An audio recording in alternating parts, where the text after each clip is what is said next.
واحد الدراسة اللي وزارة الداخلية نفسها أعطتها، وهي أرقام مخيفة وتجعلني أضع يدي على المستقبل وعلى نجاح أو فشل هذا المشروع. عندما نقرأ هذه الدراسة بتمعن ونجد على أن أكثر من 4562 رئيس أو مستشار أو ممارس داخل المجالس الترابية لا يحملون الشهادة الابتدائية، هذا يعطينا واحد تصور على مستقبل المغرب وعلى أيضا على راهنية هذا التصور إلى الآن.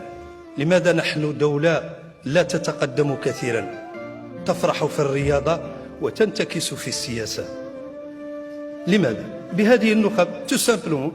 ملي كنلعبوا الكرة كنوجدوا الفريق مزيان، كنمشيو كنتصروا، ولكن ملي كنلعبوا السياسة راه ما عندناش فريق متوجد، ما عندناش فريق بالشهادة الابتدائية لا يقرأ، ومنتخبون حسب دائما الإحصائيات حتى لا أتجنى على أحد، منتخبون يجعلون من العمل السياسي حرفة.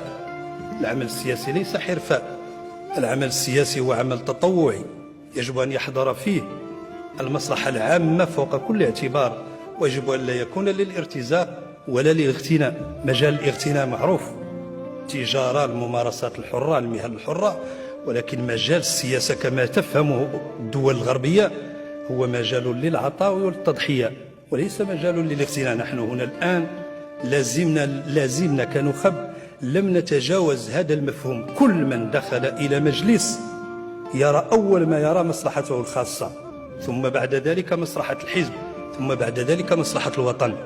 وهنا أضع وأدق ناقوس الخطر على مستقبل المغرب. إذا الإشكال الحقيقي اليوم كما قال السيد الرئيس، لم نعد نناقش المراسيم التطبيقية ولا النصوص التنظيمية، أظن على أنها تم استيفاؤها، ولكن الإشكال يرى في المغرب ليس فقط في الجهوية، ليست مشكلة نصوص قانونية، حتى في مسألة القضاء وغيرها من القطاعات راه الإشكال النص القانوني متقدم جدا، وأحيانا نستورد من السويد ومن سويسرا ومن فرنسا، وأغلب ترسانتنا القانونية هي فرنسية بالأساس.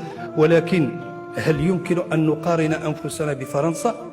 توجد إشكاليات حقيقية، وتوجد خروقات مسكوت عنها إلى الآن، وتوجد نخب فاسدة لا زالت تمارس العمل السياسي بكل وقاحة وجرأة دون أن يوقفها أحد.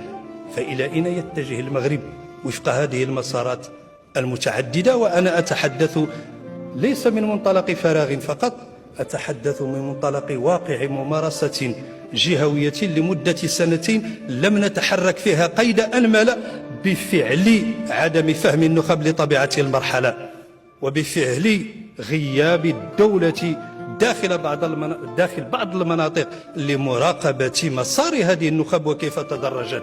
لم نعد نطرح سؤالا داخل المغرب من أين لك هذا، ولم نعد أيضا نطرح سؤالا داخل المغرب كيف وصلت إلى هنا.